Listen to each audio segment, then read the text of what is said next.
오늘 저에게 이렇게 우리 서울신학대학교에 귀한 기회를 주시고 또 여러분들 앞에서 하나님 말씀을 증거하게 하신 하나님을 찬양합니다.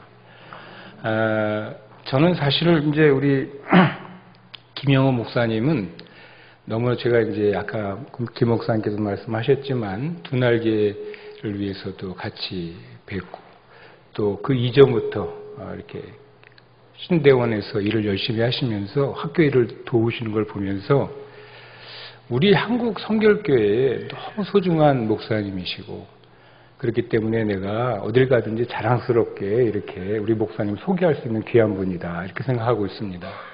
그리고 귀한 목사님 설교하시고 목회하시는 곳에 와서 하나님 말씀을 여러분과 나누게 되는 것을 너무 귀하고 감사하게 생각합니다. 여러분들도 아마 제 생각에 우리 목사님의 이런 목회가 여러분들에게 정말 하나님 말씀, 순전한 하나님의 말씀과 복음을 증거하는 그런 귀한 사역을 여러분들 느끼고 계신 줄로 믿습니다. 여러분 우리 목사님 사랑하시죠? 할렐루야. 아이고 목사님 정말 귀한 사역지에 이렇게 말씀을 증거하고 감사하고 오늘 하나님의 말씀은 우리가 우리의 구원신 성령에 대해서 우리 목사님 너무 잘 평상시에 여러분들에게 말씀하시겠지만 그러나 또 한 번 말씀을 가지고 묵상하고 또 은혜 받고자 합니다. 여러분 제가 이렇게 세계를 다녀보면 어디든지 그리스도인이 있습니다. 가난한 나라에도 그리스도인이 있고 잘 사는 나라에도 그리스도인이 있습니다. 그 사람들은 어떤 특징을 가지고 있습니다. 그리스도인이라고 할 때 그리스도인이라는 사람들은 이 세상 사람들과 다른 어떤 표징이 있기 마련입니다. 여러분 그럼 우리가 어떤 사람을 그리스도인이라고 말하는 걸까요? 어떤 사람들을 그리스도인이라고 그러고 왜 그리스도인들은 이렇게 이 주일날 귀한 정말 푹 쉴 수 있는 날 교회에 나와서 하나님 말씀을 듣고 있을까요? 여기 어떤 비밀이 있을까요? 어떤 특징이 그리스도인의 특징일까요? 그리스도인들은 도대체 어떤 사람들일까요? 먼저 단순히 교회에 다니는 사람들이 있습니다. 우리 논산교회에는 그런 사람 없겠지만 제가 이제 중앙성결교회 다니거든요. 거기에서 이제 한 40년쯤 쭉 한교회에서 다니고 있으면서 제가 뭘 하냐면 주일날 이제 이렇게 새가족 이렇게 위원이에요. 그래서 새가족들을 맞이하고 새가족들을 교육을 시킵니다. 그런데 보면은 꼭 어떤 때에 나오시는 분이 있어요. 어떤 때 나오시는 분이냐면 전도대회 할 때 나오세요. 그래가지고 상품을 받고 다음 주부터는 또 안 나오십니다. 그러니까 이제 상품 받을 때만 나오시는 분이에요. 그러니까 그분들은 그렇게 알고 와요. 또 우리 교회 어떤 권사님 계신데 한 해에 100명을 넘게 전도해요. 100명. 놀랍죠? 100명. 근데 전도 많이 하시는데 그분들이 전도하시는 분 가운데 한 50명 정도는 그런 분들이에요. 그래서 작년에 왔던 분이 푹 쉬시다가 금년에 오세요. 재작년에도 오셨고 작년에도 오셨고 아마 올해도 오시고 내년에도 오실 거라 확신합니다. 이렇게 교회 다니는 것이 기독교인이 아닙니다. 그렇죠? 어떤 사람들은 교회 와서 11조 내기도 합니다. 또 정성껏 예배 드리기도 합니다. 그런데 여러분 분명히 아셔야 됩니다. 교회 다닌다고 해서 교회 앞들을 왔다 갔다 한다고 해서 기독교인이 아닙니다. 그 안에 내적인 변화가 있어야 됩니다. 여러분 데살로니가 전서에 보면 초대교회에 이렇게 그 바울이 편지를 썼어요. 이 데살로니가 전서라는 책은 굉장히 소중한 책인데 이 책은 아마 기독교 역사상 가장 오래된 우리가 갖고 있는 성경 중에서 가장 오래된 그런 신약의 문서입니다. 그래서 바울 선생이라는 사람이 바울이 이 데살로니가에 있는 교회에게 편지를 보낸 거예요. 그러면서 거기서 교인, 그리스도인은 어떤 사람들이냐 이렇게 말을 합니다. 그리스도인은 어떤 사람이냐면 우리 주 예수 그리스도에 대한 소망과 인내를 가진 사람이다. 이렇게 말을 하고 있습니다. 그래서 복음이 말로만 이룬 것이 아니라 능력과 성령의 큰 확신으로 되어서 그 안에서 확신이 있는 사람들이다. 기쁨이 있는 사람이다. 그래서 다시 예수님이 죽은 자 가운데 다시 살아나셨고 지금 하늘에 승천하셔서 다시 오실 것을 기다리는 사람들이다. 이 사람들이 그리스도인이다. 이렇게 말하고 있습니다. 그러니까 여러분 교회 다니는 사람들이 그리스도인이 아닙니다. 그렇죠? 또 그리스도인들은 또 어떤 사람들이 아닐까요? 자신이 부족하다는 것을 철저히 깨닫고 자신이 성취한 것에 대해서 겸손한 사람. 그러니까 얼핏 봐서 굉장히 좋은 사람. 그러나 그런 사람이 여러분 그리스도인이라고 말할 수 없습니다. 많은 사람들이 나이가 들면서 혹은 좀 더 어린 나이에 빨리 철이 들면서 스스로 자기 스스로 자기 인생을 건질 수 없다는 것, 자기가 부족하다는 것을 압니다. 또 그래서 이 세상이 썩어 있다는 것도 압니다. 이 세상에 소망이 없다는 것도 압니다.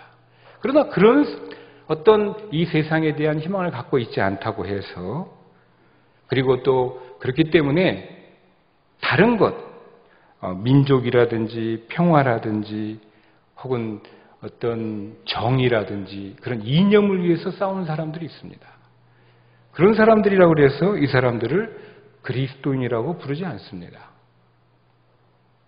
또 우리 중에 혹시 요즘에 어떤 하나님 의식을 갖고 있는 사람들이 그리스도인일까 이렇게 생각하는 사람들이 있을지도 모릅니다. 그러나 여러분 하나님에 대한 의식을 갖고 있다고 해서 하나님은 어떤 막연하게 하나님을 알고 있다고 생각했다고 해서 그리스도인이 아닙니다.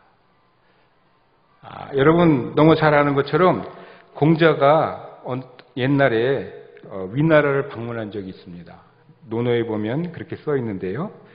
이제 위나라를 방문했는데 그 위나라의 실권을 갖고 있던 왕송가라는 사람이 이 공자가 위나라에 오면 자기를 좀 찾아올 줄 알았는데 자기를 찾아오지 않고 그 왕에게 가서 이렇게 말하는 걸 보고 속이 상했어요. 그래가지고 그 공자 앞에서 공자의 제자들에게 비판을 합니다. 도대체 진짜 이 나라의 실권자는 난데 왜 나에게 오지 않고 딴 사람한테 가느냐 그러면서 안방에 비를 붓느니 차라리 부옥신에게 빌어보라 그런 말도 모르냐 그러면서 공자를 핀잔을 줍니다. 그랬더니 공자가 그 핀잔에 대해서 뭐라고 말하냐면은 하늘의 죄를 지으면 죄 어천 무소도야라 그래가지고 하늘의 죄를 지으면 하나님 앞에 죄를 지으면 빌 길이 없다 이렇게 말을 하거든요. 공자가 이 공자가 어떤 의식을 갖고 있습니까? 실권을 갖고 있는 것, 권력을 갖고 있는 게 다가 아니라 더 무서운 게 있다. 하나님이 있다. 그렇게 얘기를 합니다. 하나님이 있다는 그런 또 의식을 갖고 있다고 해서 그 사람들을 우리가 그리스도인이라고 그러지 않습니다. 그런가 하면 마지막으로 여러분들 우리가 교회 생활하면서 좀 심각하게 들어야 되는데 예수 그리스도가 우리의 구세주입니다. 라는 것을 아는 사람들이 있습니다. 주님이 이 세상을 구원해 주셨습니다. 이것을 아는 사람들이 있습니다. 그런데 안다고 해서 그것이 온전한 믿음인지는 검토해 봐야 됩니다. 알긴 알지만 그 아는 것이 내 삶에 구체적인 영향을 주지 못할 때가 있습니다. 아는 것 따로 사는 것 따로. 내가 생각은 하고 있지만 아주 결정적인 어떤 결정을 해야 될 때, 판단을 해야 될 때 예수님이 온 세상을 구원하셨다는 그리고 그분이 우리에게 믿음을 주시는 정말 가장 소중한 분이라는 걸 알면서도 그것을 믿고 그것에 따라서 행동을 하고 그것에 부합하는 그런 결정을 해야 되는데 전혀 그렇게 하지 못할 때가 있습니다. 여러분 이것이 우리 기독교인이 갖는 한계일 수도 있지만 그러나 알기만 하는 것 그것이 우리를 기독교인이라고 만들어주지도 않고 우리를 하나님의 자녀로 만들어주지도 않습니다. 여러분, 제가 오늘 여러분들에게 한 사람을 소개하고자 합니다. 존 웨슬리라는 사람이 있었는데요. 이 존 웨슬리라는 사람은 어떤 사람이었냐면 우리 교단을 근거한 아주 중요한 어떤 신학을 제공하고 그런 어떤 신앙을 바탕을 마련한 사람입니다. 이 사람이 맨 처음에는 1703년, 1700년대 사람인데 21살의 나이에 목사가 됩니다. 원래는 이 사람은 목사 될 생각은 별로 없었어요. 근데 부모님이 목사가 되는 게 어떠냐고 그분에게 제안을 했어요. 그러니까 이 사람이, 이 존 웨슬리라는 목사님이, 그래, 내가 그럼 여태까지 부모님 밑에서 신앙생활을 잘 해왔는데, 나름대로 믿는다고 해왔는데, 이제 목사가 돼야 되니까 정말 진지하게 기독교가 무엇인지 알아야 되겠다. 이런 생각을 하고 나름대로 자기가 정말 참된 기독교인이 되게 되겠다고 아주 작정을 합니다. 마음에 작심을 하고 각오를 다집니다. 그리고는 경건한 삶을 살기 작정합니다. 이 사람이 그래서 정말 성실하게 자기의 마음속으로부터 정말 하나님을 사랑하겠다고 결정을 하고 하나님을 위해서 애쓰고 노력을 하게 됩니다. 그래서 목사가 되고 그 일을 이루기 위해서 또 1735년에 그 당시 영국에서 배를 타고 미국으로 이제 선교를 하러 떠나게 됩니다. 근데 여러분 생각해 보세요. 그 당시에 배 타고 대서양을 건너가는 것은 정말 목숨을 건 위험한 일이었거든요. 500톤도 채 안 되는 조그만 그런 목선을 타고 그 대서양을 건너가는 것입니다. 근데 무려 4개월하고도 23일 긴 여행을 거쳐서 이 웨슬리가 거기서 영국에서 배를 타고 이제 복음을 증거하겠다고 가게 됩니다. 여태까지 자기의 마음속에는 자기가 성실하게 그리스도를 안다고 생각했고 자기 마음속으로부터 하나님께서 이 세상을 다스리는 것을 확신한다고 생각했고 또 그렇기 때문에 자기가 올바른 결정을 내린다고 생각하고 따라갔습니다. 근데 아까 말씀드린 것처럼 이 배를 타고 가면서 죽을 뻔한 위기를 만나게 됩니다. 그러니까 이 사람이 거기서 너무 이제 두렵고 배가 막 침몰될 것 같고 돛대가 무너지고 창가로 막 파도가 들어오고 손실 안으로 물이 침수하고 이제 이런 무시무시한 상황을 이제 체험하면서 이 사람이 막 삶의 어떤 두려움 때문에 죽음의 앞에 두려움 때문에 어쩔 줄 모르고 있는데 여러분 잘 아시는 것처럼 그 배에서 그 난리통에도 찬양을 하는 사람들의 목소리가 들렸어요. 가서 보니까 모라비안이라는 사람들이 40명쯤 되는 모라비안의 사람들이 모여 앉아가지고 찬양을 하고 있었어요. 그래서 이 사람들이 그것을 보고 웨슬리가 큰 감동을 받게 돼요. 어떻게 저 사람들은 이 위기 속에서도 찬양을 할 수 있을까? 그래서 나중에 이제 내려서 그 사람들과 미국에 도착한 다음에 그 사람들과 깊은 대화를 하게 됩니다. 그러면서 자기가 여태까지 기독교인이고 성공의 목사고 더더군다나 자기는 옥스퍼드에서 출신의 아주 훌륭한 목회자로 정말 성실한 삶을 살아왔다고 하나님을 위해서 바른 결정을 했다고 생각하고 있었는데 왜 저 사람들이 가진 어떤 확신과 저 사람들이 가진 믿음을 나는 소유하지 못한 것처럼 보일까? 좀 이상하게 생각이 됐어요. 그래서 웨슬리가 그 사람에게 찾아갔습니다. 그 사람들과 어울리게 됐는데 그 사람들과 어울리게 되면서 거기에 그 모라비안의 그 스판겐베르크라는 어떤 목사님과 대화를 하는 가운데 그 목사가 이 웨슬리에게 다음과 같은 질문을 했어요. 대화를 오랫동안 하면서 목사가 이 스판겐베르크가 웨슬리를 만나보고 이상하다고 느낀 거예요. 그래서 웨슬리에게 다음과 같은 질문을 합니다. 당신은 당신 내면에 성령의 증거를 갖고 있습니까? 당신은 당신이 하나님의 자녀라는 것을 성령께서 증거하신다는 확실한 내적 증거를 갖고 계십니까? 이게 물어본 거예요. 사랑하는 성도 여러분. 여러분들에게 제가 묻습니다. 이 스판겐베르크가 묻듯이 여태까지 잘 최선을 다해 살아온 성실한 웨슬리 목사에게 이 스판겐베르크 목사가 물은 것처럼 여러분들에게 물어봅니다. 여러분들은 과연 여러분 내면에 여러분들이 하나님의 자녀라는 성령의 내적 확신을 갖고 계십니까? 할렐루야.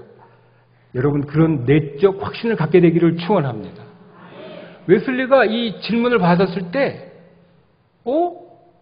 황당했어요. 자기는 그렇게 오랜 기간 10몇 년 동안 자기가 하나님을 알고 예수 그리스도를 믿고 예수 그리스도를 알아왔다고 생각해 왔는데 자기 안에 그런 내적 증거, 내가 하나님의 자녀라는 확신이 없다는 것을 깨닫게 됐어요.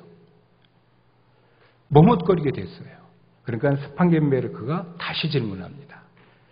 당신은 그렇다면 예수 그리스도를 아십니까? 그 질문을 받았을 때 웨슬리가 네, 예수께서 온 세상의 구세주라는 것을 알지요. 스판겐베르크가 다시 묻습니다. 그렇다면 예수 그리스도가 당신의 죄를 사해 주신 것을 믿습니까? 웨슬리가 그분이 저를 위해 죽어줬기를 희망하고 바랍니다. 이렇게 대답을 하고 어리둥절한 상태로 그날의 일기를 굉장히 당황했다고, 너무 창피했다고 그렇게 기록하고 일기에 기록하고 있습니다. 10몇 년 동안 성실하게 살아온 목사 같았는데, 정말 최선을 다한 목사 같았는데 그 안에 예수 그리스도에 대한 믿음과 성령께서 주시는 내적 확신이 없었던 것이에요. 그의 선교는, 미국의 선교는 실패하게 됩니다. 그리고 그가 다시 몰래 배를 타고 1년 반, 6개월 만에 거의 배를 타고 다시 영국으로 돌아오게 돼요. 그러면서 배 안에서 1738년 1월 24일 이렇게 일기에 기록하고 있습니다. 나는 인디언들을 개종시키기 위하여 미국으로 갔다. 그러나 누가 나를 개종시켜 줄 것인가? 누가, 과연 무엇이 나를 이 불신에 죄악된 모습으로부터 건져낼 수 있단 말인가?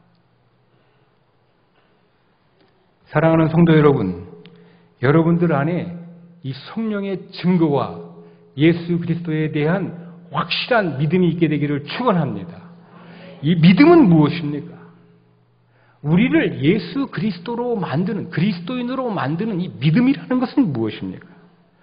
믿음이라는 것은 우리를 변화시키시며 우리를 하나님의 자녀로 다시 새롭게 태어나게 하는 우리 안에 일어난 하나님의 신실한 역사입니다.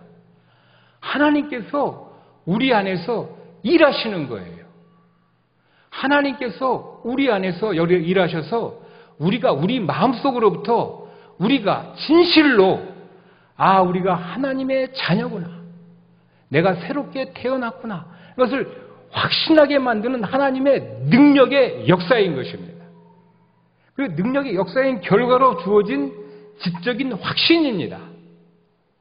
그것은 하나님께서 나를 구원해 주셨다고 하는, 지금도 예수 그리스도 안에서 나를 하나님께서 하나님의 자녀로 만들어줬다는 확신이며, 또한 끝없이 하나님을 믿을 수 있는 신뢰이고, 마지막으로 그것은 하나님께서 그렇기 때문에 결국은 나를 구원해 주실 것이라는 희망과 기대를 갖게 된 것을 의미하는 것입니다.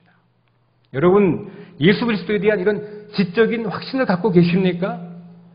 예수 그리스도에 대한 이런 신뢰를 갖고 계십니까? 예수 그리스도에 대한 희망을 갖고 계십니까? 여러분, 이런 희망과 지적인 확신과 하나님에 대한 끝없는 신뢰를 갖게 되기를 축원합니다. 이것이 바로 우리를 그리스도인으로 만드는 것입니다. 이것이 그리스도인의 실제적인 모습입니다. 그것은 바로 뭡니까? 예수 그리스도를 온 우주를 만드신 주님으로 믿는 것입니다. 천지의 창조주로 믿는 것입니다. 역사의 섭리자라는 것을 믿는 것입니다. 여러분을 보시기에 이 세계가 하나님의 뜻과 달리 운행되는 것 같아 보일지 모르지만 종국에는 이 모든 것이 하나님의 섭리대로 될 것이라는, 하나님의 뜻이 기필코 이 땅에 이루어질 것이라는 확실한 믿음을 갖는 것이 바로 우리가 그리스도인이라고 하는 확실한 징표입니다.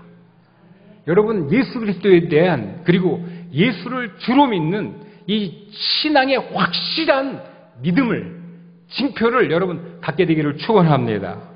이것은 또한 그렇기 때문에 이 세상을 믿는 것이 아니라 하나님께서 주신 예수 안에 이 세상이 아닌 오고 오는 새로운 하나님의 세상에 대한 희망을 갖는 것을 의미합니다. 내가 부자가 될 것을 바라는 것이 아닙니다. 내가 갖고 있는 권력을 얻을 것을 바라는 것이 아닙니다. 내가 예수 믿으면 내가 어떤 부자가 되고 잘 살게 되고 안심명을 추구하게 되리라, 그런 것이 아닙니다. 우리가 바라는 것은, 우리를 정말 그리스도인으로 만드는 것은 예수 그리스도 안에서 하나님이 계획하신 뜻이 이 땅 위에 반드시 실현되리라, 하나님의 나라가 이 땅 위에 성취되리라는 확신과 그에 대한 끊임없는 기대인 것입니다. 그런 참다운 기대를 갖고 있는 것, 그것이 바로 우리가 그리스도인이라는 징표입니다. 우리가 그리스도인이라는 것을 뭐로 의미합니까? 그렇기 때문에 이 세상에 살면서 우리의 허물이 용서받은 것, 하나님의 예수 그리스도의 보혈의 능력으로 용서받고, 예수 그리스도께서 우리를 위해서 대신 죽으셨고, 예수 그리스도께서 하나님의 뜻을 이 땅에 성취하리라는, 그렇기 때문에 하나님과 더불어 하나님 일을 성취해 나가는 성화의 과정까지 우리에게 일어나리라는 것을, 그런 믿음을 갖고 그런 모습을 갖는 것이 바로 그리스도인의 참다운 모습입니다. 우리를 그리스도인이라고 만드는 것은 바로 이런 것들입니다. 우리가 교회를 나오고 착한 모습을 가지고 있고 겸손한 모습을 가지고 있고 헌금을 많이 하고 다 좋습니다. 중요합니다. 그러나 그보다 더 중요한 것은 우리 안에 예수 그리스도의 보혈에 대한 확신과, 그리고 그분께서 이루실 하나님의 나라가 반드시 성취되리라는 확신과 기대를 갖는 것입니다. 그리고 거기에 참여하는 것입니다. 그런 믿음을 가지고 거기에 참여하는 것이에요. 자, 여러분, 오늘 우리 읽은 성경 본문 말씀 한번 보시기 바랍니다. 여러분, 우리가 읽은 성경 본문 말씀을 보십시다. 거기에 보면 이 모든 것들이 정말 살아있는 모습으로, 살아있는 믿음으로 우리에게 어떻게 성취되는가를 보여주고 있습니다. 어떻게 성취됩니까? 여기에 보니까 바로 그리스도 예수 안에 있는 생명의 성령의 법이 우리를 이 모든 것에서, 죄와 사망의 법에서 해방시키시고 율법으로 말미암아 연약해 살 수 없는 그것을 우리 가운데서 실현시켜 주신다는 것입니다. 여러분이 그리스도인이 되기 위해서, 진정한 그리스도인이 되기 위해서, 참다운 그리스도인이 되기 위해서, 그렇기 때문에 여러분, 제가 간절히 여러분들에게 호소합니다. 여러분, 이 성령의 능력 가운데 거하시는 여러분 되시기를 축원합니다. 성령의 능력 가운데에서 여러분이 스스로 하는 것이 아닙니다. 우리가 조금 전에 얘기한 예수 그리스도에 대한 믿음과 예수 그리스도가 이루신 하나님 나라에 대한 확신과 또 거기에 참여하게 된 우리의 성실한 모습과 이런 것들은 내가 하고자 해서 되는 것이 아닙니다. 오늘 성경에 있는 것처럼 그것이 살아있는 모습으로 우리에게 실현되고 성취되고 우리 가운데서 이루어지는 것은 우리가 성령의 능력 가운데 머물 때 그것이 가능해지는 것입니다. 여러분, 그렇기 때문에 매번, 매순간, 매일같이 성령의 능력 가운데 거하시고 성령을 기대하시고 성령을 고대하는 여러분 되시기를 축원합니다. 성령께서 오셔서 이 모든 조금 전에 얘기한 그리스도인이라고 말할 수 있는 이 모든 특징들을 여러분이 못할지라도 성령께서 오셔서 여러분의 삶 가운데서 이루어 주실 것을 믿습니다. 여러분들이 성령 가운데, 능력 가운데 정말 올바로 그리스도인의 참된 모습으로 살고 싶다면 오늘 성경에 있는 것처럼 여러분의 믿음이 산 믿음이 되게 하십시오. 성령의 능력으로 산 믿음이 되게 하십시오. 성령의 능력으로 성령을 기도하고 간구하고 성령께서 여러분의 삶을 지배해 주기를 기대하는 그런 기대 가운데 이런 능력 있고 권세 있는 그리스도인의 참된 표징들이 여러분의 삶 가운데 성취될 것을 믿습니다. 그렇게 될 걸 확신합니다. 그렇게 되기를 축원합니다. 기도하겠습니다. 아버지 하나님, 하나님께서 오늘 우리가 이 땅에 살면서 실력 있고 능력 있는 예수의 제자로서 정말 성경의 말씀에 있는 것처럼 죄와 사망의 법을 이기고 생명의 성령의 능력 가운데 살기를 원합니다. 아버지 하나님, 우리 사랑하는 논산교회 여러 성도들이 이 믿음을 갖게 하시고 성령의 능력 가운데 권세 있는 그리스도의 제자들로 성장하게 도와 주시옵소서. 하나님께서 함께 하실 것을 믿사오고 예수님 이름으로 감사하며 기도하옵나이다. 아멘.